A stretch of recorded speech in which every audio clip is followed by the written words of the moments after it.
दुसरी गोष्ट, ज्या भागातून मी निवडून आलो आहे धडगाव अक्कलकुवा, त्या भागात अतिदुर्गम भाग आहे आणि त्या भागामध्ये पूर्ण 100% आदिवासी समाज आहे आणि त्या आदिवासी समाजामध्ये मी राहत असताना माझा जो नंदुरबार जिल्हा आहे हा कुपोषित जिल्हा आहे आणि आतापर्यंत माझ्या या मतदारसंघामध्ये रस्ते विकासामध्ये जर विचार केला तर रस्ते तर काहीच नाही आहे। मला आता सांगण्याचं दुःख वाटतो कारण ज्या मतदारसंघामध्ये मी निवडून आलो आहे त्या मतदारसंघामध्ये 7% रस्ते नाही, 420 पाड्यामध्ये वीज नाही।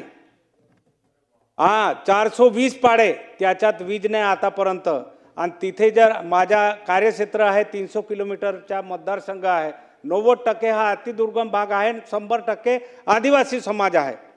जर त्या एक नंबर मतदारसंघ लोकसभाचा एक नंबर मतदारसंघ आहे आणि विधानसभाचा भी एक नंबर मतदारसंघ, पण विकासामध्ये आम्ही झिरो आहे, झिरो।